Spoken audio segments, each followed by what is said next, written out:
তিনি বরাবরই তাকে আপোষহীন বলা হয়, কিন্তু তিনি স্বৈরাচারের সাথে আপোষ করেছেন, তিনি আপনার রাজাকারদের সাথে আপোষ করেছেন। নির্বাচনের ধরেন আর বাকি আছে 1 মাসের একটু বেশি, হ্যাঁ, তো তারা কি নির্বাচন করতে পারবে? তাহলে তাদের বন্দোবস্ত কি পাকা হয়ে যাবে? ধন্যবাদ। বাংলাদেশে নির্বাচন 12ই ফেব্রুয়ারি আসলে কি হওয়ার দরকার আছে, প্রথম প্রশ্ন। দ্বিতীয় প্রশ্নটা হচ্ছে, যারা রাজনৈতিক দল এখন বাংলাদেশে রাজনীতি করছে তারা বিগত 17 মাসে আমি যদি তাদেরকে জিজ্ঞাসা করি যে আপনারা বাংলাদেশ এবং বাংলাদেশের মানুষের জন্য কি আপনাদের সময় হয়েছে 1 মিনিট রাজনীতি করার, দেশের স্বার্থে, জনগণের স্বার্থে, সেটা কি তারা একবার করেছে? আপনারা দেখেন অতি সম্প্রতি বিশ্ব জয় করে জনাব তারেক রহমান বাংলাদেশ এসেছেন, যিনি বিগত 17 বছর আগে বাংলাদেশ সেনাবাহিনী কর্তৃক প্রহত হয়েছিলেন, বাংলাদেশ সেনাবাহিনী কর্তৃক সেনাবাহিনীর কাছে মুচলেখা প্রদান করেছিলেন, এবং সেনাবাহিনীর কারণেই তিনি বাংলাদেশ থেকে লন্ডনে গিয়েছিলেন। তিনি কিন্তু মানে এমন কোনো ঘটনা বাংলাদেশে তিনি ঘটাননি যার কারণে তাকে দেশ ত্যাগ করতে হয়েছিল, মানে ভালো কোনো ঘটনা তিনি ঘটাননি। তাহলে তিনি কি ঘটিয়েছিলেন? তিনি 2001 থেকে 2006 তার ইতিহাসের কথা নাই বলি, এগুলা বলতে বলতে আমরা আসলে বিরক্ত। জনগণ জানে যে তারেক রহমান 2001 থেকে 2006 বাংলাদেশে কোন ঘটনা ঘটিয়েছিলেন, কি কারণে 1/11 হয়েছিলেন, এবং তো তাদের যে আপোষহীন নেত্রী, যিনি অতি সম্প্রতি প্রয়াত হয়েছেন, আল্লাহ থেকে জান্নাত নসিব করুন, তিনি বরাবরই তাকে আপোষহীন বলা হয়, কিন্তু তিনি স্বৈরাচারের সাথে আপোষ করেছেন, তিনি আপনার রাজাকারদের সাথে আপোষ করেছেন। তার দুপাশে স্বৈরাচার এবং রাজাকারকে নিয়ে তিনি বহু জনসভা করেছেন তৎকালীন আওয়ামী লীগের বিরুদ্ধে। এটা আপনারা পেপার পত্রিকা পড়লে অনেক ভিডিও এখনই আপনারা পাবেন এগুলো। কিন্তু তিনি আপোষহীন। তো এই আপোষহীন নেত্রীর আপোষহীন ছেলে যখন লন্ডন থেকে বাংলাদেশ অতি সম্প্রতি এসেছে, আপনারা দেখেন যে শুধুমাত্র তারেক রহমানকে প্রধানমন্ত্রী শব্দটা বামের নামের পাশে লিখতে বাকি আছে। এছাড়া রাষ্ট্রীয় প্রটোকলে যেভাবে তামাশা চলছে বাংলাদেশে এখন সেই তামাশার মানে মূল সেন্টার হয়ে দাঁড়িয়েছে তারেক রহমানের যে গুলশানের অফিস, চেয়ারপারসনের কার্যালয়। সেখানে আপনারা দেখেন যে বাংলাদেশের বাম, ডান, আল্ট্রা রাইট, আল্ট্রা লেফট, তারপরে ব্যবসায়ীরা, এমনকি সামরিক গোয়েন্দা সংস্থার প্রধান থেকে শুরু করে যারা যারা আছে সকলে গিয়ে ওখানে ধর্ণা দিচ্ছে।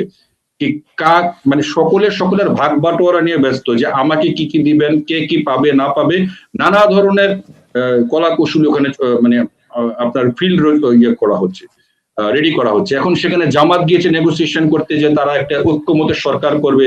সেখানে বাসদও গিয়েছে, কিনা বলে বাম দলও গিয়েছে, অন্যান্যরাও গিয়েছে, সকলেই গিয়ে ওখানে ভিক্ষা চাচ্ছে যে আমাদেরকে কিছু দেন, আমরা আপনাদের সাথে আছি। এখন আর বাংলাদেশে ইনক্লুসিভ নির্বাচনের দরকার নেই। এখন কিন্তু বাংলাদেশের এই যে আমাদের চিঙ্কুবাম যাদেরকে বলে শেখ ফরিদ ভাই, এই চিঙ্কুবামদের কিন্তু এখন আবার কিনা বলে 50 বা 60% মানুষকে যে বাইরে রেখে নির্বাচন হচ্ছে, সেটা নিয়ে কিন্তু চিঙ্কুবামদের এখন কোনো ইয়ে নেই। কারণ চিঙ্কুবামদের কাছে এখন বাংলাদেশের নির্বাচনের উর্বর পরিবেশ রয়েছে, লেভেল প্লেইং ফিল্ড আছে, গণতন্ত্রের কি বলবো জোয়ার বইতেছে বাংলাদেশে, মানবাধিকারের সর্বোচ্চ লেভেলে বাংলাদেশ এখন অবস্থান করছে।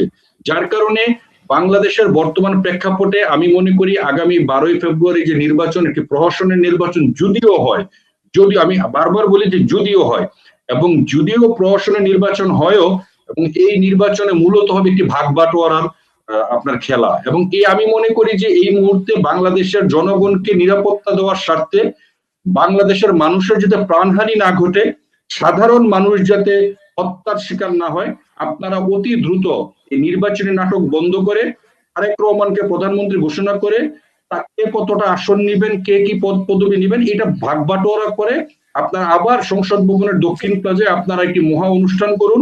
মহা অনুষ্ঠান করে জাতিকে জানিয়ে দেন এখানে তাদেরকে আমরা এই আসনে নির্বাচিত করে দিয়েছি। আপনাদের একটি কথা আমি বলে দিই, ঢাকা চৌধুরী যখন নির্বাচন করতেন রাঙ্গুনি আসনে, তখন তার হচ্ছে 2টা উপজেলাতে আপনার একটাতে 7টা বা একটাতে 8টা আপনার ইউনিয়ন ছিল। সে ওই 7-8 ইউনিয়নে কখনো যেতেন না, কারণ ওই 7 ইউনিয়নের ভোট ছিল সবচেয়ে বেশি, যার কারণে তার ওই 8 ইউনিয়নে যাওয়া লাগতো না। তখন সে 7 ইউনিয়নে মিটিং ডেকে আগের দিন জিজ্ঞাসা করতো, অনেরা আরে ভোট দিন না, কে কে ভোট দেন হাত তুলুন, চিটঙ্গে ভাষায়, যে আপনারা কি আমাকে ভোট দিচ্ছেন, কে কে ভোট দিচ্ছেন হাত তুলুন। তো ওই মিটিং এ সবাই এভাবে হাত তুলতো যে ওনারা ভোট কেন্দ্রে নজেন দে, আপনাদের ভোট কেন্দ্রে যাওয়ার দরকার নাই, আমি পাস। তো ঢাকা চৌধুরীর নির্বাচনী বাংলাদেশে হতে যাচ্ছে, যে আপনার জাতিকে হাত তুলতে বলে দিলেই হয়, যে আমরা যে এই নাটক মঞ্চস্থ করব 12 তারিখে, আমাদের এই নাটকের সাথে আপনারা কারা কারা আছেন হাত তুলুন। আমরা হাত তুলে দিব। তাতে হবে কি, বাংলাদেশ মূলত একটি অর্থদণ্ড থেকে মুক্তি পাবে। বাংলাদেশ মূলত জনগণের উপরে যে আরো একটি ঋণের বোঝা চাপবে, সেই বোঝাটা থেকে জাতি হালকা হবে। সর্বোপরি আমাদের সাধারণ মানুষের জানমাল হেফাজত হবে। আমি মনে করি আগামী 12 তারিখের যে নির্বাচন যদিও হয়, এটি নিশ্চিত একটি প্রহসনের নির্বাচনে পরিণত হতে যাচ্ছে। ধন্যবাদ। জি আসাদ নূর, যে এরকম পরিস্থিতি যদি চলতে থাকে, হ্যাঁ, তো এই নির্বাচন দিয়ে তারা কি, মানুষের কাছে তো খুব স্পষ্ট যে একটি পাতানো নির্বাচন হতে পারে, তারা হ্যাঁ ভোট জয়যুক্ত করতে পারে। এর মধ্যে আমি দেখলাম আজকে আসিফ মাহমুদ তিনি নির্বাচন কমিশনে গিয়েছিলেন, সেখানে গিয়ে বলেছেন যে এটা একটা পাতানো নির্বাচন হচ্ছে। আপনি জানেন তারা কিংস পার্টির সদস্য, তবু তারা অভিযোগ করছে এটি একটা পাতানো নির্বাচন, এবং আমরা শুরু থেকেই জানি জামাত এই নির্বাচনটি চায় না। ওকে, তার মধ্যে জাতিসংঘ তারা জানিয়েছে যে তারা কোনো প্রতিনিধি দল পর্যবেক্ষক এই নির্বাচনে পাঠাচ্ছে না। অন্যদিকে কমনওয়েলথ তারা কয়েক মাস আগেই জানিয়েছিল এই নির্বাচনটি ইনক্লুসিভ হওয়ার জন্য তারা কিন্তু তাদের পরামর্শ দিয়েছিলেন, কিন্তু সেটি তো আমলে নেওয়া হয়নি, হয়তো তারাও কোনো পর্যবেক্ষক পাঠাবে না। ফলে সামগ্রিকভাবে এই নির্বাচন আসলে কি হতে যাচ্ছে, তানভীর লিঙ্কন যেমনটি ক্ষোভের সঙ্গে বললেন তেমনই কিনা? অনেক ধন্যবাদ। দেখেন, দুটো বিষয়। আমাদের দেশের মোট জনসংখ্যার অর্ধেক নারী, এটা আমার দাবি নয়, সমীক্ষা। কখনো কখনো সেটা পুরুষের চেয়ে একটু বেশি যায়। আপনি অর্ধেকের চেয়ে বেশি এখন নারী, ধরে নিচ্ছি অর্ধেক। তো এই নারীদের উপস্থিতি, এই নির্বাচনটা করছে কে? ইউনূস সরকার। তো ইউনূস সরকার নির্বাচন পরিচালনা করবে। তাদের ক্যাবিনেটের দিকে তাকান, আপনি নারী খুঁজতে গেলে আসলে স্ক্রিন পজ করে আতসী কাঁচ দিয়ে খুঁজতে হয়। নারী কোথায়? নারী নাই, নারীর অংশগ্রহণ নাই। আপনি এই জুলাই জঙ্গিদের মধ্যে যে কটা নারী ছিল, ওরা ভারতের 7 সিস্টার্স খেয়ে ফেলবে, ওদের সিস্টার্সরাই চলে গেছে বলে সোশ্যাল মিডিয়া মিম হয়েছে। তারা কেন চলে গেছে? তারা তো এই চক্রান্তের অংশ। কিন্তু কতটা তাদের উপরে প্রেশার থাকলে, কতটা তাদেরকে বঞ্চিত করলে পরে এই মানে খুঁতের ভাগ রেখে তারা চলে যাচ্ছে। নারী কোথাও নেই। অপরদিকে ইউনূসের ব্যক্তি জীবনে তার মেয়েকে দেখেন, বা তার এনজিওর দিকে তাকান, সেখানে নারীর উপস্থিতি, কিন্তু সরকারে নারী নেই। কারণ এই তাদের সাথে তাদের মূল এলাইকে জামাতের নির্বাচনী এজেন্ডা, তাদের আদর্শ কি? তারা মনে করে পুরুষদের আসনগুলো নারীরা দখল করে নিয়েছে, তাদের লাথি মেরে এখান থেকে সরাই দাও। সব জায়গায় পুরুষ থাকবে, নারী থাকবে না। এই যে আমি দেখালাম যে অন্নপূর্ণার দেবনাথ, তার উপরে রাগ দুইটা কারণে। প্রথম হচ্ছে উনি নারী, দুই হচ্ছে হিন্দু। মানে এটা তো পুরুষের চেয়ার। তো এই পুরুষ দ্বারা তারা নির্বাচনটা করবে। এবার হচ্ছে নির্বাচনের ফলাফল কি হবে। আপনি প্রথমেই অর্ধেক জনগোষ্ঠীকে বাতিল করে দিলেন। আপনি আপনার জায়গা থেকে আপনি এবং তারেকের দিকে তাকান। রুমিন ফারহানার মতো এত জনপ্রিয় নেত্রী, এবং দুর্যোগে বিপর্যয়ে তিনি কিন্তু দাঁড়িয়েছিলেন তার কথা দিয়ে, তার প্রজ্ঞা দিয়ে। নারী হিসেবে তাকে আমি রেসপেক্ট করি। তার রাজনৈতিক আদর্শের জায়গায় আমার ভিন্নতা আছে, বাট উনি একটা পিলার ছিল বিএনপির। তাকে মানে তারেক আসতে না আসতে খালেদা জিয়ার মৃত্যুর দিন তাকে বহিষ্কার করা হয়েছে। আচ্ছা, আপনি প্রথমেই অর্ধেক জনগোষ্ঠীকে বাদ দিয়ে দিলেন। এইবার হচ্ছে আওয়ামী লীগের প্রশ্ন।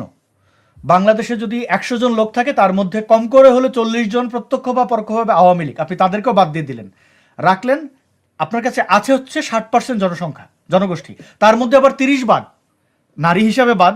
তাহলে রইল কত? 30। আপনি 70% জনগোষ্ঠীকে বাদ দিয়ে নির্বাচন করবেন, আর ওই নির্বাচন আপনি টিকিয়ে রাখবেন, এটা হতেই পারে না। আওয়ামী লীগ শুরু থেকে যে কথাটা বলেছে, ইউনূস অবৈধ, ইউনূসের আমলের সকল সিদ্ধান্ত অবৈধ। আওয়ামী লীগের সাথে আমার বিভিন্ন বিষয়ে দ্বিমত আছে, কিন্তু এই বিষয়টা খুবই চমৎকার। এই রাজনৈতিক প্রজ্ঞাকে আমি স্যালিউট করি। এবার ইলেকশন আওয়ামী লীগ মানবে না। জাতিসংঘ কেন প্রতিনিধি পাঠাবে? অন্যান্য সংস্থাগুলো কেন প্রতিনিধি পাঠাবে? আর এই ইলেকশন হলে সেটা টিকবে না, তো এটা কনফার্ম। এর অতীত ইতিহাস যদি দেখি, আওয়ামী লীগকে নির্বাচনে থাকতে দেওয়া হয় নাই বহুবার, কিন্তু যখন নির্বাচন হয়েছে আওয়ামী লীগ নির্বাচনমুখী দল, তারা কিন্তু অংশগ্রহণ করেছে। তারা নিশ্চিত পরাজয় জেনেও তারা অংশগ্রহণ করেছে। বিএনপিটা করে নাই। বিএনপির মনে হয়েছে যে না, তাদের নিশ্চয়তা দিতে হতো। মানে ওরা বলে অনেকগুলো নির্বাচন নিয়ে বিতর্ক আছে, কিন্তু তাদের অবস্থান কি ছিল? তাদের অবস্থান ছিল আমাদের নিশ্চয়তা দেয় আমরা ক্ষমতায় যাব, তাহলে নির্বাচন আসবে, নইলে যাব না। এবং আওয়ামী লীগ কিন্তু এক টার্মে তাদের ক্ষমতার লোভ দেখিয়ে নির্বাচন এনেছিল। দুপুরবেলা তারা বলেছে আর আমরা এই খেলায় নাই। তো যে দল যেমন, আওয়ামী লীগ নির্বাচনে থাকবে না, এটা তাদের স্পষ্ট ঘোষণা। যদি এখানে আওয়ামী লীগকে ডাকতো আমি শিওর আওয়ামী লীগ আসতো না। তার মানে এই ইলেকশনে কেউ একজন সিলেক্টেড হবে এবং আওয়ামী লীগ এসে এটা এই নির্বাচন আমরা তো লগি বইটা দেখেছি, অনেক উদাহরণ আছে। আওয়ামী লীগ আসলে ওইভাবে তো মবগিরি করে না, কিন্তু যখন রাজনৈতিক প্রতিপক্ষকে দমন করে রাজনৈতিকভাবে, সেটা থামানোর ক্ষমতা কারোর নাই। আওয়ামী লীগ কখনোই, যখন হাদিকে হত্যা করা বলা হয়েছে, আমি শিওর ছিলাম আওয়ামী লীগ গুপ্ত হত্যায় বিশ্বাস করে না, এই কাজ আওয়ামী লীগ করবে না, ভারতও এই কাজ করবে না। হাদিকে এখন আমরা দেখতে পাচ্ছি হাদির হত্যাকারীকে আমরা জানি না, এটা এজেন্সির ধারণা করা হয়, কিন্তু যাকে দেখানো হয়েছে সেই লোক বিদেশে চলে গেছে। এখন ব্যাপারটা এরকম আপা, এটা কিরকম উদাহরণ দেই, যে ধরেন আমি বলতেছি মানে জামাই চলে গেছে, যে আরেকজনের বিয়ে করছে, জামাই চলে গেছে যা, এটা দোষ না, আরেকজনের বিয়ে কেন করছে এটা সমস্যা। মানে এখন হাদির হত্যাকারী ভারতে না অন্য বিদেশে চলে গেছে, এটা সমস্যা তাদের কাছে, ভারতীয় দূতাবাসে হামলা করছে, কিন্তু তোর বাংলাদেশ থেকে গেল কেমনে, তোর স্বরাষ্ট্র মন্ত্রণালয়ের কাজ কি, এটা নিয়ে কেউ কোনো প্রতিবাদ করে না। বুঝতে পারছেন সমস্যা কোথায়? মানে কবে মল্ল রহমত, আজকে তার জিয়ারত, এখন হাদির হত্যাকারীর ধরে আনবে। হাদির হত্যাকারী তো দেশে বসে আছে। এই যে বিভিন্ন প্রেক্ষাপট তৈরি করে চাঙ্গা রাখা, যে দেখো তোমরা যদি ঐক্যবদ্ধ না হও, জুজুর ভয় যে আওয়ামী লীগ চলে আসবে, হাদির মতো সবাইকে মেরে ফেলবে, এই ইলেকশনে যদি তোমরা না আসো আওয়ামী লীগ চলে আসবে, আওয়ামী লীগ তো আসবে এবং সবাই পেদাবে, এটা কনফার্ম। কিন্তু সেটা কবে তা আমরা দেখি, এই ইলেকশনটা হোক।